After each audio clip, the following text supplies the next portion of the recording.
국민의힘 전당대회 본경선에 오른 후보들이 오늘부터 전국을 돌며 합동 연설회를 시작합니다. 첫 무대는 제주입니다. 그런데 후보들은 무대에 오르기 전부터 격돌하고 있는데요.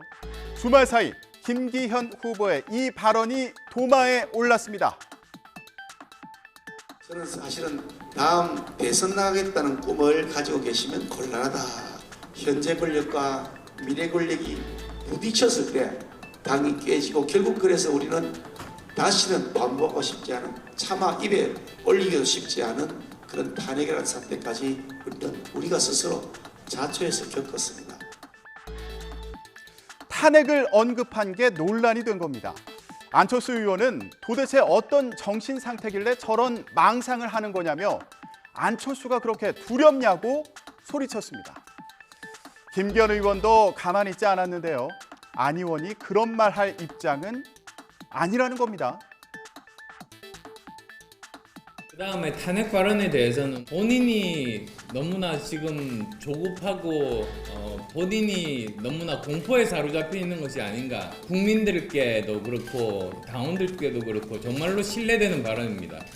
다른 분이라면 몰라도 그동안 탈당과 합당을 수시로 하셨고 또 탄핵을 주도적으로 앞장섰던 분께서 말씀하시니 잘 이해가 되지 않습니다.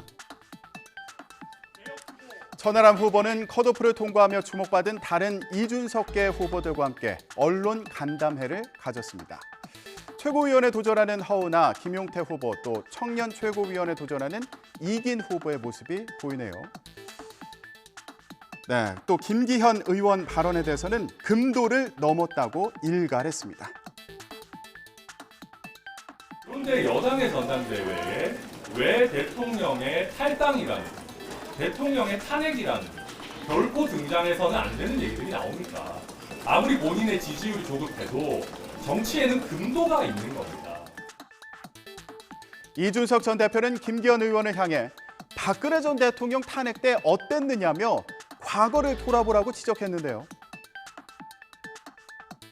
예를 들어서 김기현 후보 같은 경우에는 과거 울산시장을 지내던 시절 박근혜 대통령에 대한 탄핵 논의가 있을 때 누구보다 앞장서 가지고 탄핵에 찬성한다는 입장을 밝히면서 사실 나섰던 분인데 지금 와가지고 탄핵에 대해 가지고 다른 후보를 엮어가지고 당원들에게 협박을 통해 가지고 득표를 하려고 하는 모습은 매우 온당하지 못하다. 이런 가운데 안철수 의원은 자신은 공천 외압에 흔들리지 않을 거라면서 김기현 의원을 향한 공세를 강화했습니다. 본인이 당대표가 되면 내 출마 지역도 공천관리위원회 결정에 전적으로 맡기겠다고 강조했습니다. 험지, 나가라면 나가겠다는 건데요. 자, 김기현 의원은 당연한 소리라면서 평가절하했고요. 이준석 전 대표는 안 의원을 향해서도 스스로를 돌아보라고 지적했습니다. 들어보시죠.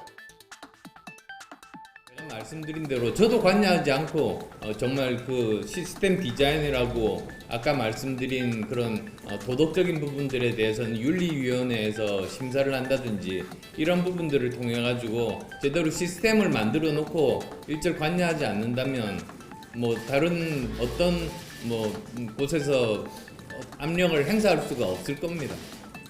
우리 당의 구성원은 누구든지 공천에 관해서 당의 결정에 따르는 것이 당연한 것이기 때문에 너무나 당연한 얘기를 한 것에 불과하다고 봅니다. 과거 바른미래당에서 안철수 대표가 그 막부 실력자로 있으면서 당의 공천 룰을 흐트러뜨리면서 바른미래당이란 당의 공천 자체를 흐트러버렸던 그런 적이 있고 과거 새정치민주연합 시절에도 당대표를 지내면서 광주시장 공천 등에 있어가지고 자신의 뜻을 관철시키기 위해 가지고 당내에 많은 분란을 초래했던 바가 있습니다. 오늘 진행될 첫 번째 합동 연설에서 후보들의 공방이 더 치열해질 것으로 보입니다. 한번 지켜보시죠. 자, 이런 가운데 민주당은 지난 금요일 이재명 대표가 세 번째 검찰 소환 조사를 받은 가운데 구속영장 청구 가능성까지 거론되자 강하게 반발하고 나섰습니다. 영장 청구쇼다, 망나니 칼춤이다 비판하면서 이런 말을 했네요. 추가 소환은 안 하고 뭐 영장 청구 뭐 하겠다, 뭐 할 수 있다라는 그런 이제 검찰발 보도들이 나오고 있습니다.